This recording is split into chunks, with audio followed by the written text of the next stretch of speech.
So welcome back once again to another session, another conversation of the Leader's Edge. I am again. I feel like a broken record every time we come to this table. You know, it's like I'm a child in a candy store, and I'm so grateful for the conversations that are coming out of these sessions. I'm so happy that people are really taking in the information and looking at it through the lens of creativity and curiosity, and asking the question, how can I implement this to my current role, these insights, these principles? And that's the bedrock of change and information education, as we learned into last week. And you know, when I wrapped up the last episode on leading change, in my mind, I was totally fine. I was ready to move into the next conversation around leading culture change. And I have been haunted since that episode, to the point where the very night that I recorded that first session, I couldn't sleep. And I went to bed actually thinking of additional things that we needed to lean into a bit as we talk about leading change. Because the reality is, in this post-pandemic reality, and as I mentioned before, the recovery roadmap. What's a recovery roadmap? Every single organization, to one degree or another, if they are trying to be as effective as they can, they are actively taking on change exercises. And the reality is, and even as I mentioned on the last session, with a failure rate of 60 to 90% of change exercises, this is an area we have to continually leaning into to ensure that we are effective. So I think that this information leading change is going to help us to continue the conversation around it and give you some insights again to some critical pieces and some critical elements that we must consider when mapping change. Because I said 60 to 90% on an average, that means that 7 out of 10 change exercises will fail. The question is, would you be a part of the 7, or would you be a part of the 3 that will actually be implemented and bring about the change and the desired results that you want to see? And that's what I want to talk about today in terms of that second part of change. A key requirement when leading change is to ensure that there is alignment and there's consensus and agreement when it comes to the change that is being undertaken. I see a lot of organizations actively taking on change exercises, but multiple persons, there's a local saying in the Caribbean, as a matter of fact, too many cooks spoil the pot. And that is so true when it comes to change, because there are so many deficiencies and there are so many things that multiple people are seeing. And when they come to the table, they say, for us to be better, we need to change X. For us to be better, we need to change Y. And everybody, because of the vantage point that they see, they are championing the cause of change. And they're saying, if we get this thing right, this is what is going to help us to become more effective. This is what's going to help us get better. But the question is, with limited resources and limited time, which change do we undertake? And that is a reason why change fails, because there isn't agreement around the change that's being proposed. So I present to you today the need to sit down and effectively assess the change alternatives that are being presented to you. The question becomes, are we knocking down the tree that is going to give us the biggest response or the biggest move of the needle? And for me, when we are assessing those change alternatives, and even the literature points to this direction, that any change exercise that is being undertaken by an organization, it must help us move towards a state of organizational effectiveness. When I lectured, This was the end goal. When I lectured organization transformation, this was the end goal, that we are not just changing and we are working on these things just to say that we are making movements. We have to anchor change in organization effectiveness. And organization effectiveness, regardless of the industry, regardless of the size of the organization that you are part of, organization effectiveness simply speaks of the ability of an organization to accomplish their desired goals and objectives. Another author said its organization effectiveness speaks of the ability of an organization to accomplish its central purpose for existence. And if we are moving towards organization effectiveness, a key aspect that we must be very, very clear about is our central purpose.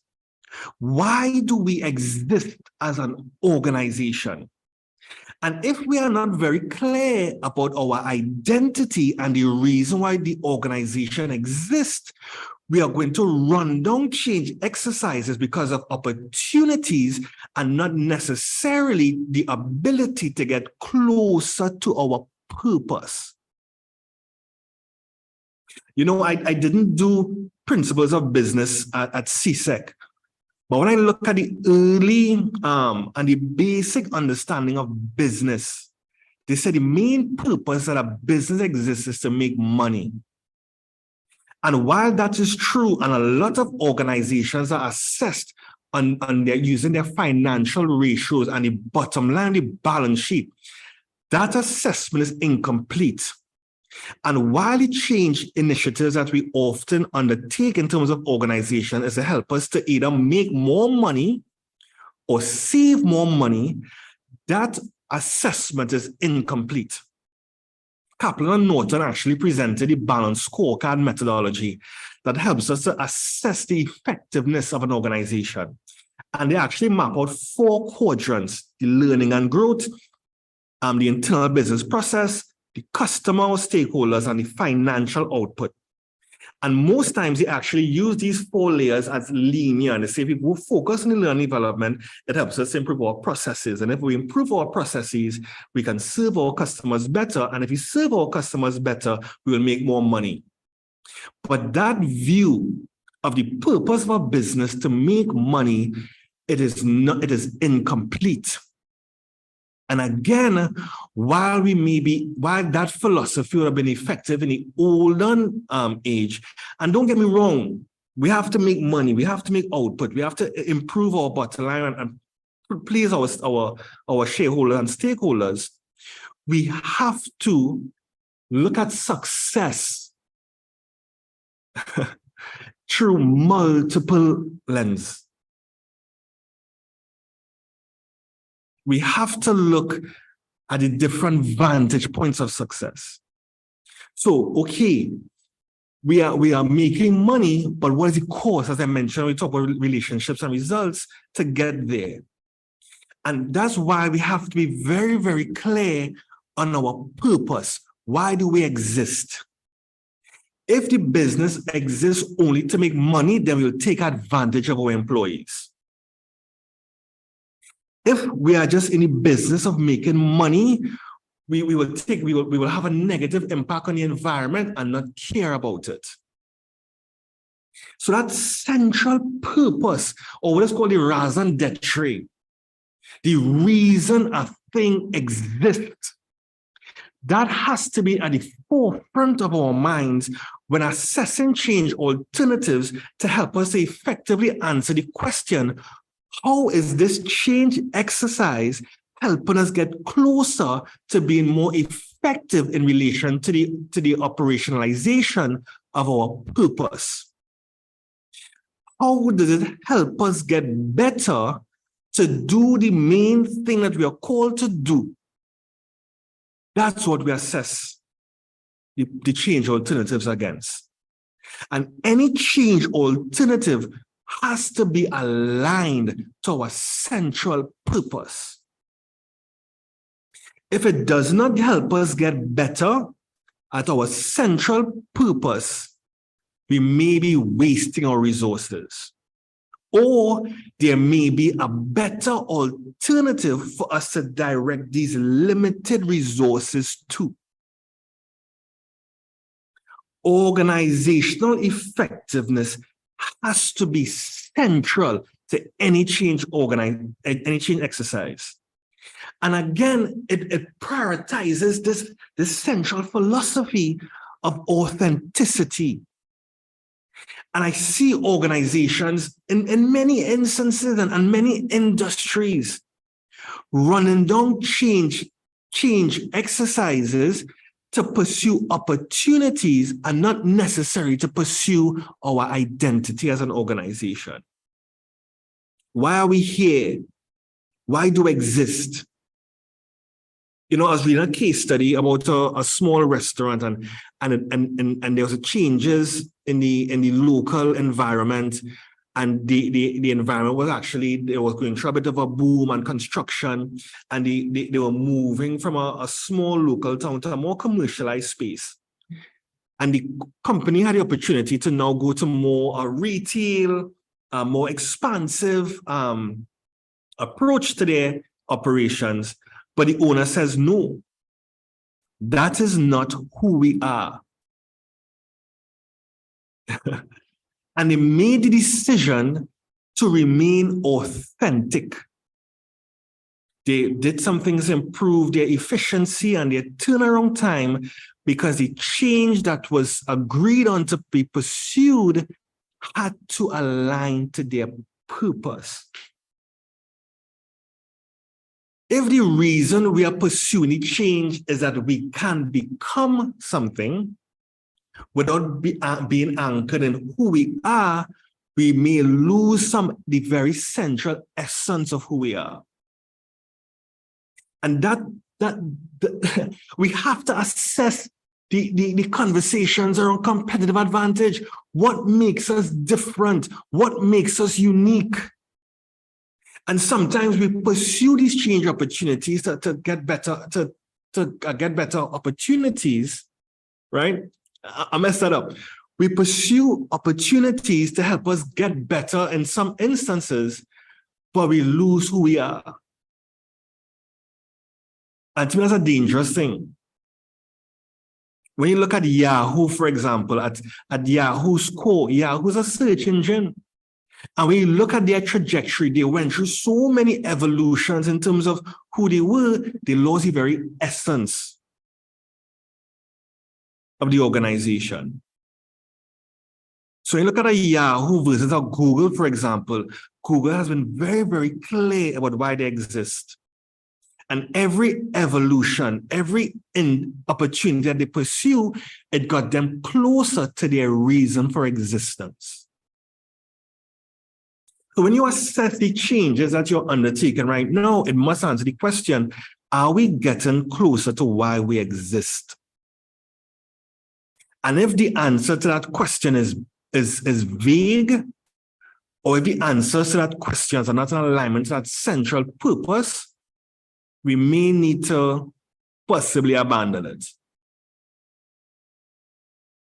So the first thing we have to see is the need for alignment when it comes to the change exercise that we are pursuing. And that leads us to the second part in terms of mapping out these organization goals. And that's another reason why change exercises fail, because they are not anchored in clear goals. And that brings us to the need for clear numbers. A lot of change exercises aren't anchored in any kind of empirical evidence or any kind of data. So we are just changing because we recognize that something is wrong, and that's good. It's good for us to see that things aren't working, and we are actively taking up the responsibility to get things better. And for me, that's a danger when it comes to leadership. Because we look to the leader, we say things aren't working well. So as a leader, you have to fix it. So the leader now gets very, very busy in terms of exercises to help get the thing better. But unless we are making those decisions based on data, we can become very, very busy, but not very effective. And effectiveness, as you look at it, speaks about the power to bring about a desired change or desired impact. So the decisions have to be based on data. What information? Do we clearly assess where we are now? What numbers are we looking at? Because if we don't have the numbers with the current situation, how can we map a change exercise forward? How do we even know when we have gotten better? So for example, if you want to lose weight, you stand on the scale now, you have a very clear idea of the number where you are at right now.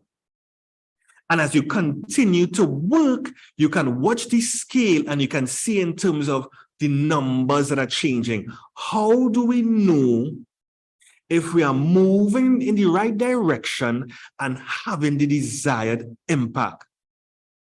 And when we look at these numbers, it's important for us to understand the concept of lead and lag indicators, right? A lead indicator is something that will help us to get closer to the desired result. So using that same example of weight loss, persons often say, I want to lose weight, and they say, I want to lose 10 pounds. That losing 10 pounds is actually what's called a lag indicator. How would you know if you lose 10 pounds? You have to map the amount of calories that you intake and the amount of calories that you burn. You have to map your hours of exercise and the cardio and all those different things. Those are the numbers that we have control over that will bring about the desired change in the end. So the number of calories that we intake, the number of calories that we burn, the number of times that we exercise, those are what we call lead indicators. Those are the numbers that are under our control, and those are the numbers that we have to be actively paying attention to that will help us get the desired lag indicator of the numbers dropping off on the scale. We don't map or frame change exercises around data and information. And that's why it's so important, as I mentioned in the last session, the need for a coalition. Because, dear leader, hear me out.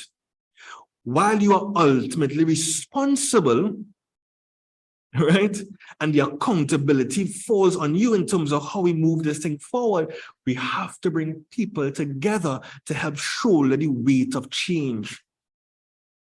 I want to talk about culture change, and I'm so excited to get to that conversation, but I feel we have to get on the journey to that space. Who are the people that are part of the team that are helping us map these numbers and pay attention to these numbers as we go forward? And if we are honest, sometimes we pay wrong attention. We pay attention to the wrong numbers. And that's what causes us to get distracted. So for this reason, and I say this is like an addendum. This is a supplemental session, right? This is a bonus. I may call this 5.2, right? Not a full episode. Change is a strategic lever. A change exercise that is taken on by an organization, while the people are brought into the conversation to voice their input and contribute to the change, change is a strategic decision that must be agreed upon by leadership.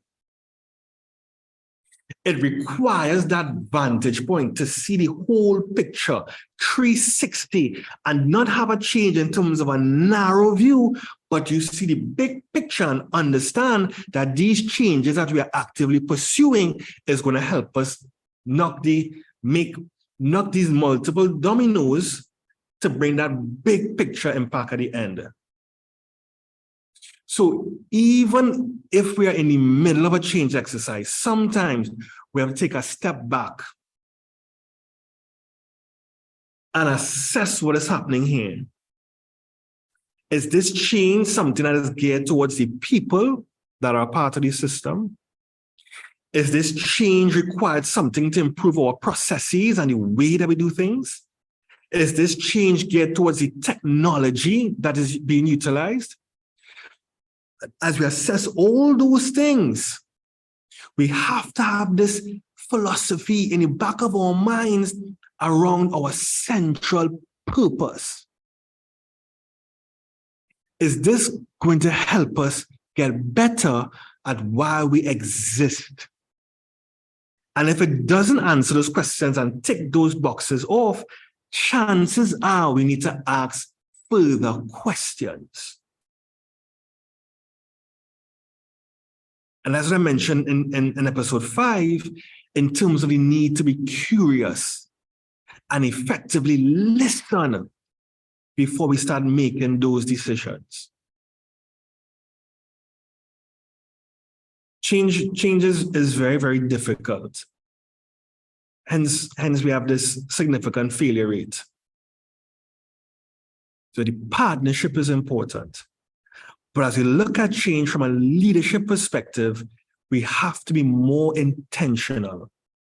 And the danger comes most times when there's an urgency, there's a fire that is lit, that we have to respond. And unfortunately, we don't take the time to effectively respond. And the change exercises are mere reactions. And a long time into the exercise, after we've depleted a significant amount of scarce resources, and we realize that we're not having the desired impact, we say, well, we now start to point blame and say, this is the person why, or this is the reason why it failed. And sometimes it's because we haven't mapped the change exercise out in the first place effectively, which has caused us to have a narrow view or an incomplete vantage point when it comes to the change exercise. So we'll talk more about it. And even now, I think now I'm satisfied. Those are the pieces I felt were missing from the last session, and I didn't want that session to go too long either. But I think now it really sets us up for taking a deeper dive into culture change, which helps us to tackle a major beast when it comes to resistance to organization change exercises that prevent organizations from making the road less traveled, as Jim Collins mentioned, from going from good to great. So guys, this is the Leader's Edge. This is conversations. And again, get at me, jump in my inbox. Let's have conversations as we continue the journey forward at becoming more effective and improving our efficiencies and effectiveness when it comes to leading our teams.